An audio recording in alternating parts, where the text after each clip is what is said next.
At Arkansas. I can imagine that, coming off the Florida game on Saturday night, guys really wanted to play well in their last home game of the season and bounce back from that game, and they certainly did that. I give them a lot of credit.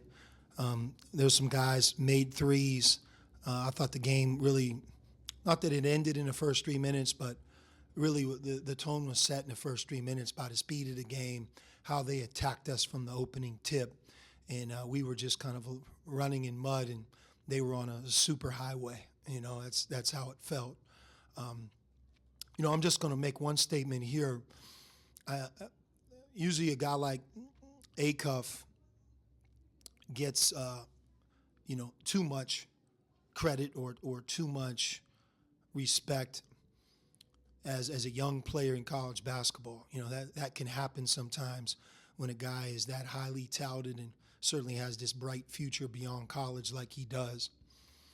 But in my time, and I'll just go 34 years, I've never seen a point guard better. And when people talk about, who's going to be the number one pick in the NBA draft or who's the best player in the conference, I mean, just for a perspective, and I think our conference is great, he averages 25 points a game. I'll just start right there. He shoots 40% from the three-point line. He leads our league in assists. I think he's the first player since Pete Maravich who's led our league in both points and assists. If you look at Arkansas as a team, the best thing they do is they never turn the ball over, and that's because he has the ball in his hands 80% of the time. His assist-to-turnover ratio is astonishing. And not until you actually are in the game and you feel his presence. The adage of a point guard makes the game easier for his teammates. He's a textbook prime example of that. I just have never been on a court where one player at that position is any better than he is. Greatness is how I would describe his game, and seems like an amazing young man. And, just to watch, I bring it up because this is game 30. He's got several weeks or a month or so left.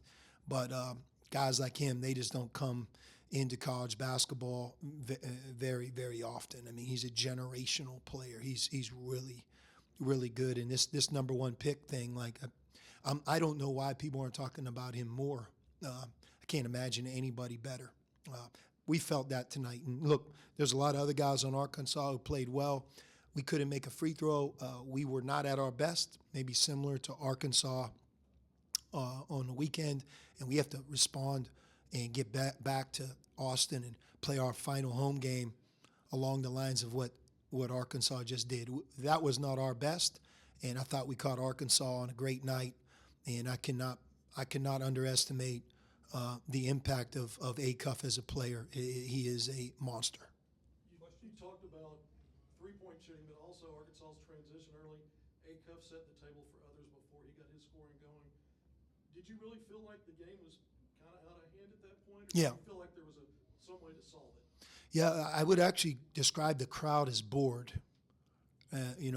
Sometimes when the home team's playing really, really well, it's like, you pour it on, it's exciting, but it was really not a challenge from us. We were just trying to stay in the game and make the final score better than the actual play itself. Look, the combination of a couple of things. I certainly think Arkansas played well. Just their three-point shooting. Brazil, he starts knocking them in early in a game like that. He's a 28% shooter. Wagner, he knocked a bunch in. And then, the two guys who always make them, they made them as well. So whoever plays Arkansas on that night, it's going to be a tough game for them. But we couldn't, look, we're a good free throw shooting team. I think we're shooting about 78%. We get to the line a lot. We couldn't convert. That's one small area. Defensively, we were just stuck in mud. I thought the pace early shocked us, even though, trust me, we really understood that Arkansas is terrific in transition and their pace is very fast. But it caught our guys off guard. We weren't ready. And I will just answer this before it's asked.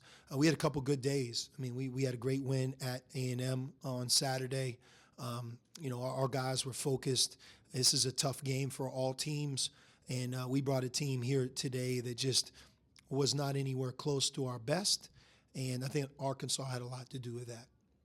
And you mentioned kind of the start. Arkansas went on a 19-2 run, I think about 2 minutes into the game. You mentioned the speed in transition, but what were maybe some of the other factors that you felt went into that, and how difficult did that make that going forward? Yeah, Arkansas gives up a lot of points from two. They do. Teams score from two. But it's odd because they block a lot of shots. And, I thought early in the game, our guys, if you jump off one leg, you better jump to the moon or else it's going to get blocked. And we had a couple finishes, 3 or 4, maybe in the first 4 to 6 minutes of the game, where it's a high percentage shot, but it just didn't feel like a high percentage shot with the athleticism and the quickness and guys competing, leaving their feet.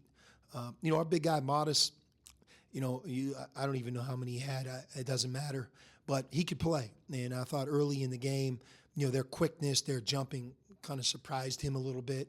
And then the pace up and down, not just him, but our team, you got to be able to get back off a block shot. You got to be able to get back off of a steal. Yeah. You mentioned Brazil. I mean, what kind of element does he maybe give Arkansas when he is hitting the outside shot like he was tonight? Because he hasn't maybe had that kind of night in a while, and it seemed like it opened things up for their offense. Really did. He's like their third shooter, right? And if he can knock a couple in, that's not Arkansas' strength. So when that enters the stat sheet, they jump up, right? They're even better than they are. But they're a top 5 offensive team in the country. They've been that from start to finish. They played like it tonight. Believe it or not, we're a top 10 offensive team in the country. I know that it's probably hard for you to believe, but they did a good job, like I said, blocking shots, setting the tone early.